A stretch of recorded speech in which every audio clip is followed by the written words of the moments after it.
చూడండి మన రజనీకాంత్ గారిది, ఎంత ఎత్తుకెదిగినటువంటి గొప్ప కళాకారుడు అయినా కూడా ఒదిగి ఉండేటువంటి ఆ మహనీయులందరికీ స్వాగతం పలుకుతూ It gives us great pleasure to welcome Talaiva superstar Rajnikanth Garu and Lata Rajnikanth Garu to Andhra Pradesh for this momentous occasion. Padma Vibhushanulu ఆ రోజు మనం అంతా చూసాం.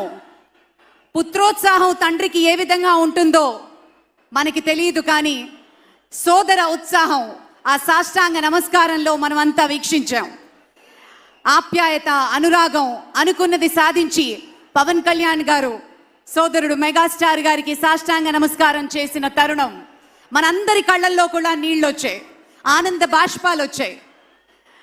ఒక విజయాన్ని సొంతం చేసుకుని తిరిగి ఇంటికి వెళ్ళి తల్లి గారికి, వదిన గారికి, అన్నగారికి చేసిన సాష్టాంగ నమస్కారాన్ని ఈరోజు సభాముఖంగా గుర్తు చేసుకోవడం అవసరం అనిపించింది. It gives us great pleasure to welcome all the dignitaries across the world. ఇప్పుడు ఒక సాంస్కృతిక అంశంలోకి వెళ్లే ముందు ఒక ఆడియో విజువల్ ప్రెజెంటేషన్ ప్లే చేయవలసిందిగా టెక్నికల్ టీమ్ ని రిక్వెస్ట్ చేస్తున్నాం.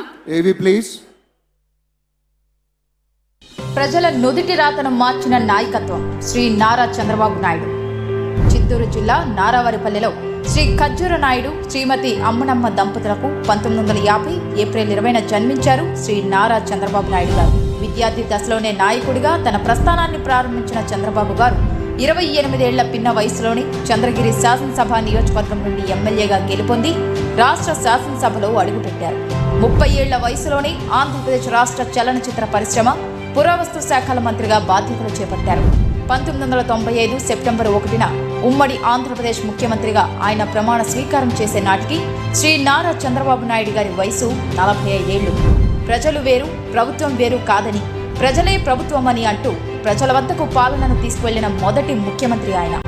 చంద్రబాబు గారు అధికారం చేపట్టే నాటికి ఆనాటి రాష్ట్ర ఆర్థిక పరిస్థితులు అనుకూలంగా లేవు. అలాంటి పరిస్థితుల్లో సంపద సృష్టి అనే సరికొత్త పంథాన్ని ఎన్నుకున్నారు చంద్రబాబు. అదే సమయంలో ప్రభుత్వంలో ఉన్న 47 కీలక శాఖలను నిరంతరం పర్యవేక్షిస్తూ ఫైళ్ల క్లియరెన్స్ వారోత్సవాలు నిర్వహించి ప్రభుత్వ యంత్రాంగంలో పని సంస్కృతిని పెంచారు. ప్రజలకు వేగంగా, నాణ్యంగా, పారదర్శకతతో కూడిన సేవలు అందించేందుకు అంకురార్పణ చేశారు. భారీ వర్షాలు, తుఫాన్లు సంభవించిన ప్రాంతాలకు 24 గంటల వ్యవధిలోనే ముఖ్యమంత్రి చేరుకొని పరిస్థితులు సాధారణ స్థితికి చేరే వరకు అక్కడే మకాం వేసేవారు. దీంతో పనిచేసే ముఖ్యమంత్రి అనే పేరును చంద్రబాబు పొందారు. జన్మభూమి, శ్రమదానం అంటూ అభివృద్ధిలో అన్ని వర్గాల ప్రజలను భాగస్వాములను చేశారు. స్వచ్ఛ ఆంధ్రప్రదేశ్కు ఆనాడే బీజం వేశారు. దేశంలోనే మొట్టమొదటిసారిగా ఈ గవర్నెన్స్ కు నాంది పలికారు. పేదరికంతో సతమతమయ్యే పల్లెల్లో చంద్రబాబు ప్రభుత్వం ఏర్పరిచిన స్వయం సహాయక సంఘాలు కొత్త వెలుగులు నింపాయి. డ్వాక్రా సంఘాలకు రుణాలిచ్చి ప్రోత్సహించారు.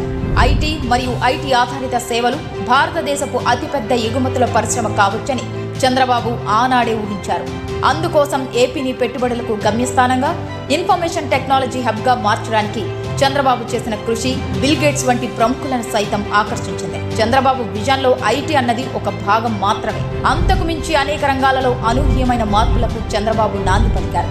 చంద్రబాబు గారి విజన్ 2020. ఈ విజన్ డాక్యుమెంట్లో పేదరిక నిర్మూలన, స్థిరమైన అభివృద్ధి గురించి మాత్రమే కాదు, అద్భుతమైన మౌలిక సదుపాయాల కల్పన, గ్లోబల్ ఎకానమీలో చేరిక గురించి కూడా ఉంది. ఆ అంశాలన్నీ నాటి అమెరికా అధ్యక్షుడు బిల్ క్లింటన్ సైతం ఆకట్టుకున్నాయి.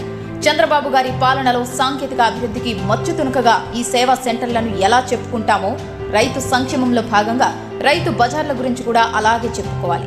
క్రీడా స్టేడియంలతో పాటు ప్రజల ఉల్లాసానికి పార్కులు కూడా అభివృద్ధి చేశారు. నీటి విలువను ప్రజలకు తెలియజేసిన ఇంకుడు గుంతలు కూడా చంద్రబాబు గారి విశిష్ట పాలనకు నిదర్శనాలే. హైదరాబాద్లోని ఔటర్ రింగ్ రోడ్, శంషాబాద్ అంతర్జాతీయ విమానాశ్రయం, ఎంఎంటీఎస్, మెట్రో రైల్ వంటి ప్రాజెక్టులు చంద్రబాబు గారి పాలనలోనే ఊపిరి పోసుకున్నాయి.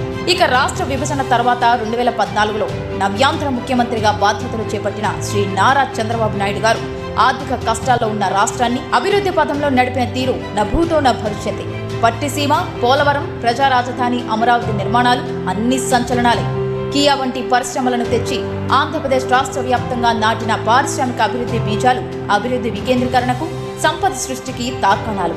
అభివృద్ధికి బ్రాండ్ అంబాసిడర్ అనిపించుకున్న శ్రీ చంద్రబాబు నాయుడు గారే తనలోని మానవత్వాన్ని చాటుతూ సంచలన సంక్షేమ పథకాలను విజయవంతంగా అమలు చేశారు.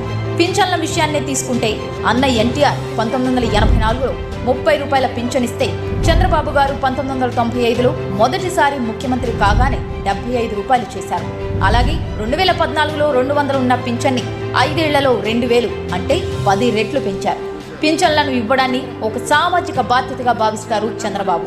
అలాగే పేదలకు కేవలం 5 రూపాయలతో రుచి శుచి కలిగిన ఆహారాన్ని అన్న క్యాంటీన్ల ద్వారా అందించారు. ఆయన చేసిన రైతు రుణమాఫీ ఒక చరిత్ర. ప్రజలను సరైన ప్రగతి వైపు నడిపించాలంటే ఆ లీడర్కు ఒక విజన్ ఉండాలి. విజన్తో పాటు క్రమశిక్షణ, కృతనిశ్చయం, శ్రమించే తత్వం, చిత్తశుద్ధి, సహనం, సాహసం ఈ లక్షణాలన్నీ కలిగిన నాయకుడు శ్రీ నారా చంద్రబాబు నాయుడు గారు. అటువంటి నాయకుడు ఈ రోజు ముఖ్యమంత్రిగా ఆంధ్రప్రదేశ్ రాష్ట్ర పాలనా పగ్గాలు అందుకుంటున్నారు. ఇది ఆంధ్రప్రదేశ్ ప్రజలకు నిజంగా శుభదినం. స్వర్ణ శకానికి నాంది పలుకుతున్న ఈ తరుణంలో ఆంధ్రప్రదేశ్ ప్రజలకు శుభాకాంక్షలు. చంద్రబాబు గారి పాలన రాష్ట్రంలోని ప్రతి ఒక్కరికి అత్యుత్తమమైన భవిష్యత్తును పంచాలని, ప్రతి గడపకు ప్రగతి, సంక్షేమం, ఆనందమని శుభాల తోరణాలు కట్టాలని ఆకాంక్షిద్దాం. ఓసారి చప్పట్లతోటి మనం వెల్కమ్ చేయాల్సింది, స్వాగతం పలకవలసింది. గత 10 ఏళ్లలో తనకంటూ ఒక ప్రత్యేకతను సంతరించుకున్నారు తండ్రికి తగ్గ తనయుడు. 5 ఏళ్ల కీలక శాఖలకు ముఖ్యమంత్రిగా నవ్యాంధ్రకు పెట్టుబడుల కలను తీసుకొచ్చిన లోకేష్ గత 5 ఏళ్లుగా ప్రతిపక్షానికి చిరునామాగా నిలిచారు. తండ్రి కార్యదక్షత, పిలుపుతో యువగళం స్ఫూర్తిగా రాష్ట్రమంతటా యువతలో చైతన్యాన్ని తీసుకొచ్చారు.